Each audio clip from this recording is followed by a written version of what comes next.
अस्सलाम वालेकुम, welcome back to another video. आज हमारा क्वेश्चन नंबर 2 का फोर्थ पार्ट हम स्टार्ट कर रहे हैं और फोर्थ पार्ट हमारे पास है x power 14 multiply by y power 21 multiply by z power 35 over y power 14 and z power 7 whole power 1/7। अब ये होल पावर 1/7 कहाँ पर है?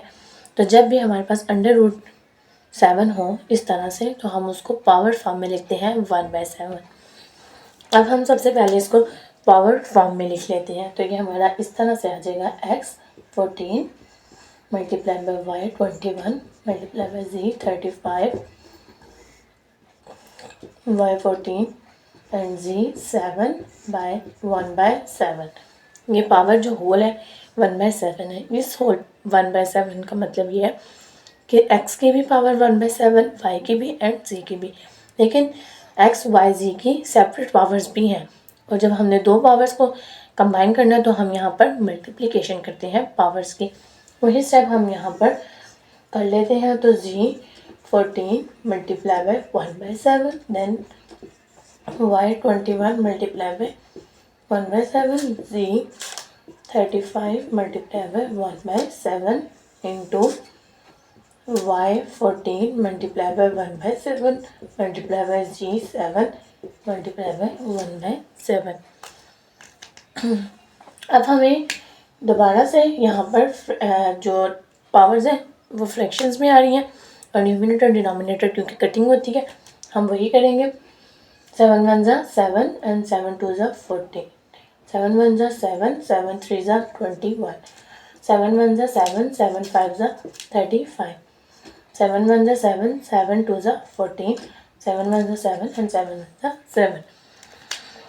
अब हम इनको कटिंग के बाद लिख लेते हैं। तो z की पावर 2 आ रही है क्योंकि 2 1 ज़ा 2, देन y पावर 3, 3 1 ज़ा 3 and z power 5 over y power 2 multiply by z।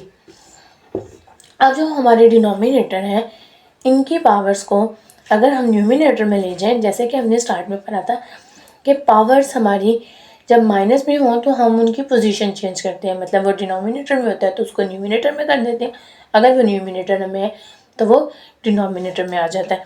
अब यहाँ पर हमारे पास है 2 प्लस 2 है, लेकिन हम फ्रैक्शन में इसकी पोजीशन चेंज कर रहे हैं, हम इसको डिनोमिनेटर से न्यूमिनेटर में लेकर आ रहे हैं।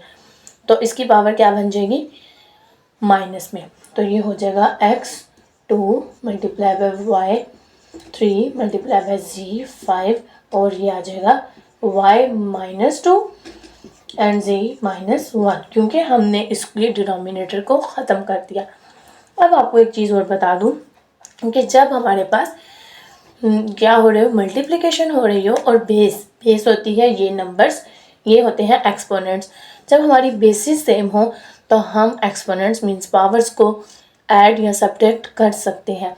अब y बेस और y बेस सेम है, z base and z base same है, तो यहाँ पर हो जाएगी addition x2 as it is रहेगा क्योंकि x की और कोई बेस नहीं है, y 3 और यहाँ से पावर है -2, ये एक साथ लिख लेंगे, मल्टीप्लाई z 5 -1 एक साथ लिख लेंगे। अब जब हमने इनको कंबाइन किया तो ये हो जाएगा x2 एज इट इज़, 3 - 2 होता है 1 तो y जस्ट y आ जाएगा और z 5 - 1 होता है 4, z का आ जाएगा 4। उसी के साथ ये आंसर। अगर आपको इस स्टेप की समझ नहीं आई तो मैं एक दफ़ा दोबारा रिपीट कर दूँ कि जब भी हम पावर्स की पोजीशन को चेंज करते हैं, मतलब नंबर्स की पोजीशन को चेंज करते हैं फ्रैक्शन में, तो पावर्स जो होती हैं वो साइन चेंज कर लेती हैं।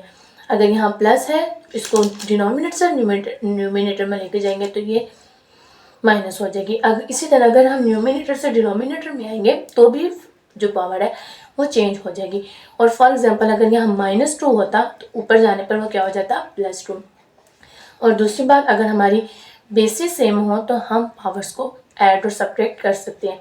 यहाँ पर भी y था और यहाँ पर भी y था, और दूसरी कंडीशन ये है कि मल्टीप्लिकेशन हो रही हो, ये बेसिस आपस में मल्टीप्लाई हो रही थी, इसलिए हमने उनकी पावर्स को क्या किया? ऐड। आई होप आपको इस क्वेश्चन की समझ आई हो।